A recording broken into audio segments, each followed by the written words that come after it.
This is Sam Take, a program of South Asia Monitor.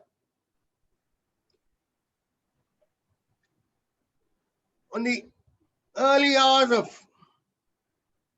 27 June, around 0100, for the second time at the Jammu Indian Air Force station, there were two blasts. The first 5 years ago was also a terrorist attack. This too has all the signatures of a terrorist attack, except that there is one very worrisome progress that we are seeing, and that it came from a drone. There were two explosions in fairly quick succession. According to some reports, 5 minutes apart, according to some 15 minutes apart. Now, this is the first time that terrorists of,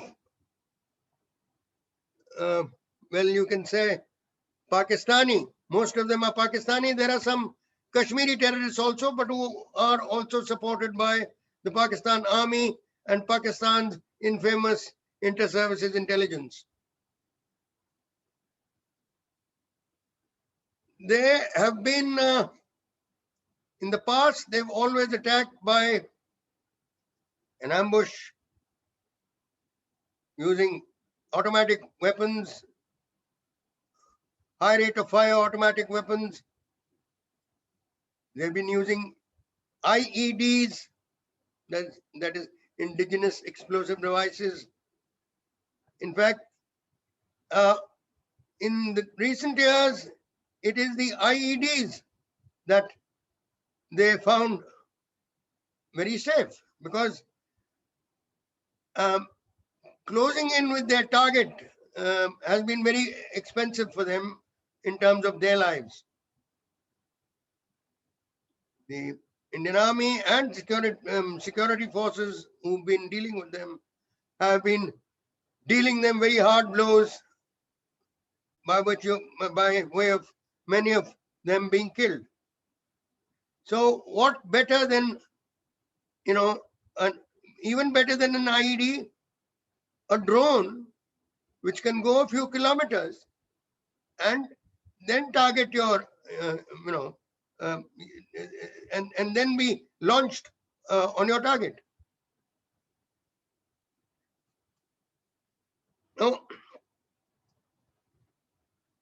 it is not surprising that they've been able to get hold of drones, because whether it is them or the Pakistan Army, which has fired this drone, they have,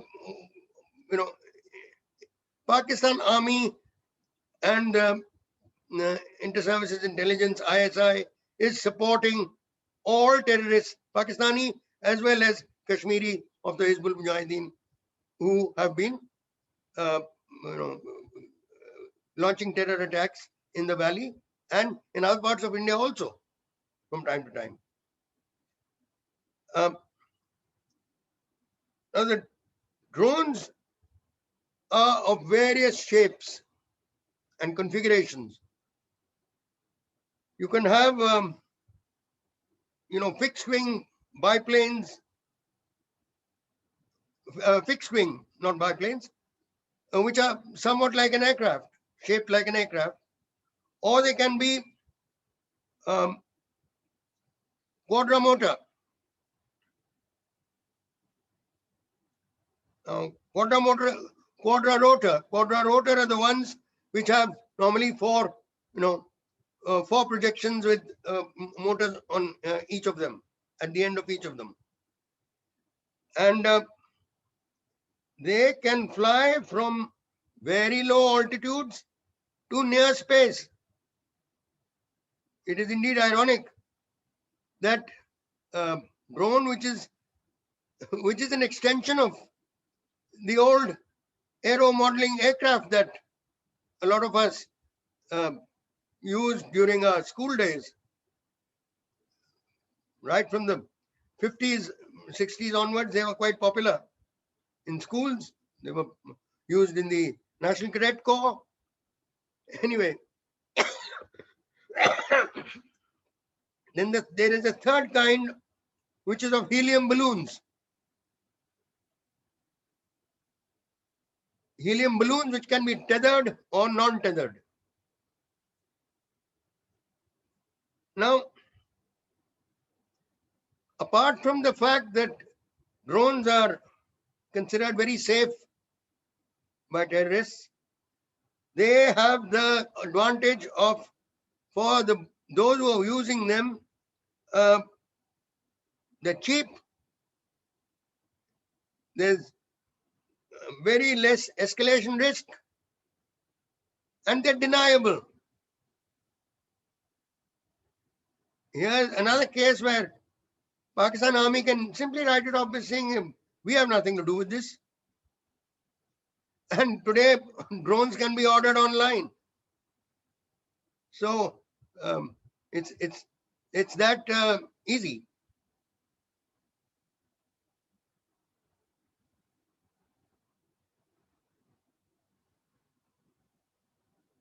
The defense against them, against drones, will have to be very systematic and organized. And although India is India is no less in devising, inventing and producing drones, but we've never used them for anything other than for any offensive purpose. We've only been using them for reconnaissance. Well, it remains to be seen now what action is to be taken so that it it hurts Pakistan, it hurts the terrorist organizations, it makes them pay. The other aspect to these attacks is the timing.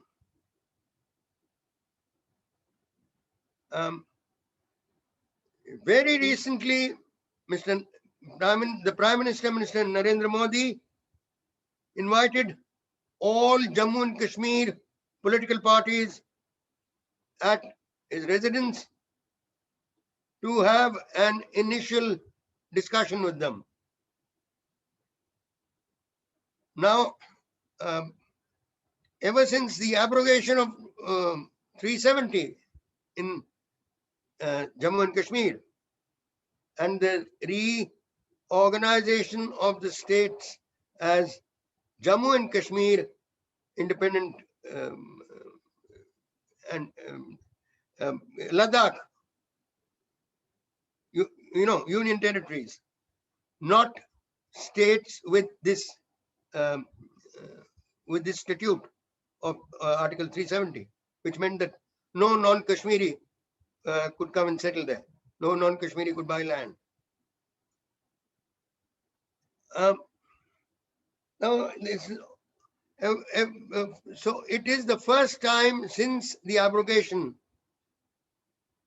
that, and after the abrogation, the mainstream political parties, National Conference, the PDP, all their leaders were, well,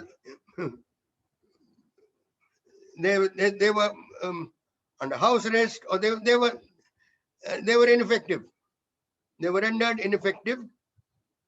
Now they're out, and they are bound to, they've already made certain statements. They're bound to make more, and one of the terms for them are the Gupkar group or even the Gupkar gang.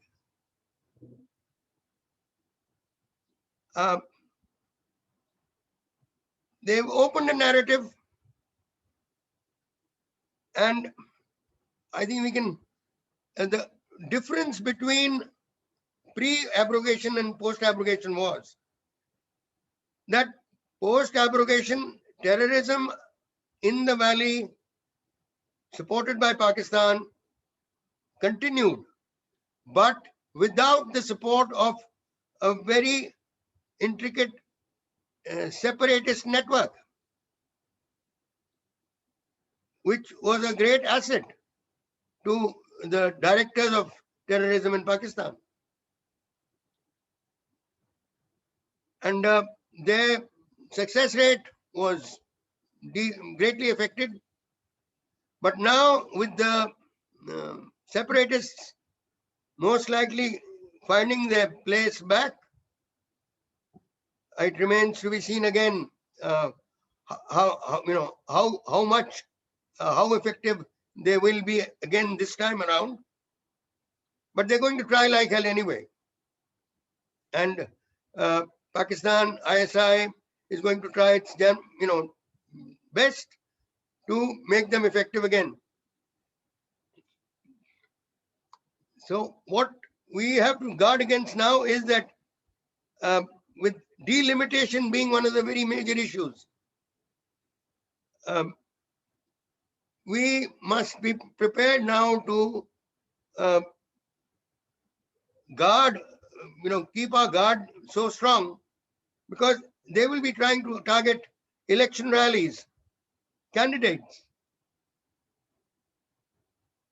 And further, the United States forces exit from Afghanistan has only further emboldened Pakistan.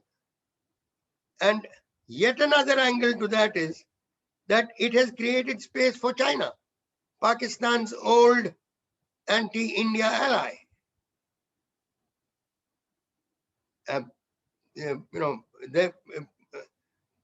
China has always supported Pakistan to do whatever it can against India. And even after the abrogation, like I mentioned earlier, terror attacks were continuing. We can only expect them to be, raised to be more, and maybe to be even more serious. Already, the Pathankot Air Force Base, security has been tightened around that. Now, with the use of drones available to terrorists,